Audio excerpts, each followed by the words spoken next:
What's up, everybody? It's your boy Brandon Blakeney, aka Brandon Lee TV. Kick back, relax, and come take a ride with me. So, one of the most coveted prospects in the 2024 class on the men's basketball side, Jarin Stevenson out of North Carolina, recently announced that he cut his recruiting list to just 3 schools that he will now focus on. The home school, UNC, of course. Then you got Alabama, and Nate Oates has been on a tear.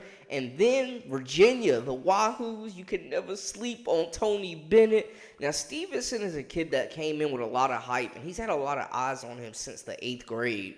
He, was one of the tallest kids, spurted up really quick, and he's really growing to his game. He started off as a slender power forward, kind of was limited to the paint, blocking shots, dunking, finishing alleys, rim running, stuff like that, just relying more on his athletic ability. But over the years, he's really harnessed his perimeter skills, worked on the handle, been able to become a better shot maker, smart shot taker, can spread the floor, 6'9", long, got some burst, not super athletic, but athletic enough, got some burst, block shots. He can guard multiple positions, and in college, he could play the 4. I think long-term he's more of a 3, but he is a guy that can play the wing and add some serious length. He's already visited all 3 schools and recently visited Chapel Hill last week, in fact. He's been linked to Carolina for a long time. And you look at after next season, he could possibly come in and get immediate playing time, like major minutes. I mean, you still have Jalen Washington on the roster, who's kind of a similar prospect. Don't know how this season will go for him. If he ends up blowing up and having a major season, he could be gone. They do still have the Zayden High kid who just got to campus. Next year, you're dealing with Ian Jackson. One of his friends also is already committed to Carolina, and Drake Powell. So this could end up really being a super special class for Carolina. If he were to join that class with those guys and James Brown, another 6'9" prospect, forward prospect that provides versatility, if they were to add Stevenson to this class, they're already the number 1 class in the nation right now currently. If they were able to add him as well, this would be truly remarkable class. I think his best basketball is ahead of him.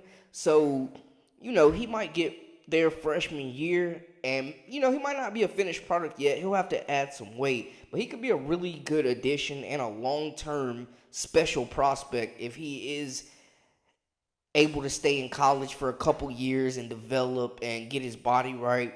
Then you look at a team like Alabama, who's on the up and up, had one of the greatest seasons in their history, probably last year in basketball, probably their best season ever. Coach Nate Oates, hell of a recruiter, continuously getting it done. And I love what he did with Noah Clowney last year, a 6'9", 6'10" prospect from South Carolina, explosive and kind of has somewhat of a similar game to Stevenson. So I could see him going to Alabama and really developing into a pro, because Oates' system with those hybrid forwards, man, they really have a lot of success. They really get up and down the floor, and he'll be able to really just play a spaced out game.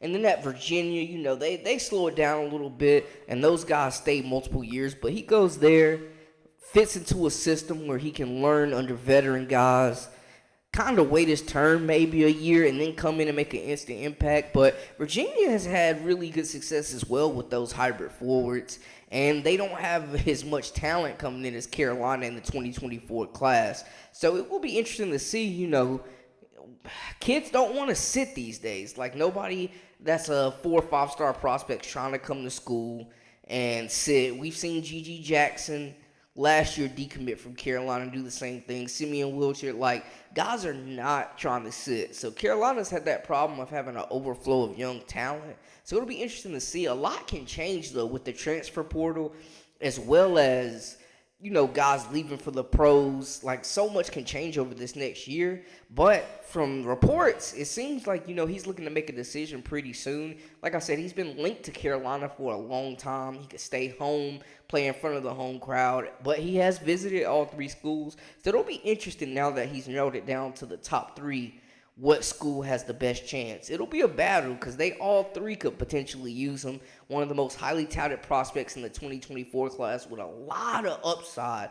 More like just as much upside as any player in the class, honestly. Like the long-term potential is got special written all over it. So it'll be interesting to monitor this and see what happens over the next year, because it ain't no done deal till you get him on campus, man. Seriously, but it'll be interesting to see, man. Whoever Stevenson decides to join, man, they're gonna get a special player, whatever program out of the three: Bama, UVA, or Carolina. So we'll keep monitoring and following up with more updates. But yeah, he dropped that top three. Jarin Stevenson, gotta see what's going on. But let me know what y'all think in the comments, where he'll end up and what y'all think about the whole situation. That's a wrap for us. With all the latest and the greatest, I'm Brandon Blakeney, a.k.a. Brandon Lee TV. Make sure you hit that subscribe button to stay up with everything. That's a wrap for us. We out.